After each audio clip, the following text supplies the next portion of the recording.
SIR ইস্যুতে তোলপাড় জাতীয় রাজনীতি। রাজ্যের নানা প্রান্ত থেকে ভোটার তালিকার গরমিলের ছবিও আসছে সামনে। এই আবহে জলপাইগুড়িতে ভোটার তালিকায় ভূতের অস্তিত্ব থাকার অভিযোগ সিপিএম নেতৃত্বের। খড়িয়া গ্রাম পঞ্চায়েতের 17/163 নম্বর এই একটি বুথেই 55 জন মৃত ভোটারের নাম তালিকায় এখনও জলজল করছে বলে অভিযোগ। এই ঘটনায় নির্বাচন কমিশনের পাশাপাশি শাসক দলের ভূমিকা নিয়ে প্রশ্ন সিপিএম নেতৃত্বের। নিজের দলের বুথ লেভেল এজেন্টদের দিয়ে এরিয়া কমিটি ভিত্তিক প্রশিক্ষণ কর্মশালা করছে জলপাইগুড়ির সিপিএম নেতৃত্ব। অন্যদিকে বুথ স্তরের দলীয় নেতাদের দিয়ে এলাকায় বাড়ি বাড়ি গিয়ে ভোটার তালিকায় নাম ধরে ধরে সমীক্ষা করানো শুরু হয়েছে। সিপিএম নেতাদের দাবি, দলের এই সমীক্ষাতেই চাঞ্চল্যকর গরমিল উঠে আসছে ভোটার তালিকায়, খোঁজ মিলছে ভূতের। জলপাইগুড়ি সদর বিধানসভার খড়িয়া গ্রাম পঞ্চায়েতের 17/163 নম্বর বুথে বামুনপাড়া, ব্রহ্মোত্তরপাড়া, কামাতপাড়া, পশ্চিম বড়ুয়াপাড়া এই 4টি এলাকা রয়েছে। মোট ভোটার সংখ্যা প্রায় 1350। তার মধ্যে 55 জন মৃত ভোটারের নাম তালিকায় রয়েছে বলে অভিযোগ। দেখা যাচ্ছে যে আমরা আশঙ্কা করছি যেটা যে মৃত ভোটার যারা আছেন তাদের ভোটটাও ভুলবশত পড়ে যেতে পারে, এটা একটা আশঙ্কা আমরা করছি আর কি। ভুয়ো ভোট এরকম একটা আশঙ্কা করছি।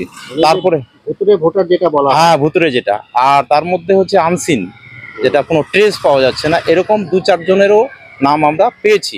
সিপিএম এর দাবি ভিত্তিহীন বলে কার্যত উড়িয়ে দিয়েছে তৃণমূল নেতৃত্ব। খড়িয়া গ্রাম পঞ্চায়েতের উপপ্রধান মনোজ ঘোষের দাবি, এসআইআর আবহে ফায়দা তুলতে রাজনৈতিক উদ্দেশ্যে ভিত্তিহীন অভিযোগ তুলছে সিপিএম। অভিযোগ মানুষ করতেই পারে। 55 জন মৃত ব্যক্তি একটা গ্রামে অন্তপক্ষে ভোটার লিস্টে নাম থাকতে পারে না, কারণ যারা মারা গেছে তারা অলরেডি ডেথ সার্টিফিকেট দিয়ে রেশন কার্ড সিলিন্ডার করা হয়ে গেছে।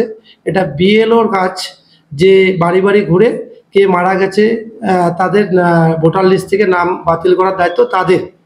যেটা বিহারে হয়ে গেল, সেটা পশ্চিমবাংলায় একটা পরিকল্পিতভাবে একটা উদ্দেশ্য থাকতে পারে তাদের, যে ভুয়ো ভোটার দিয়ে সরকার চলছে, এরকম একটা তাদের উদ্দেশ্য হতে পারে, কিন্তু তাদের উদ্দেশ্য টোটালটাই ভিত্তিহীন।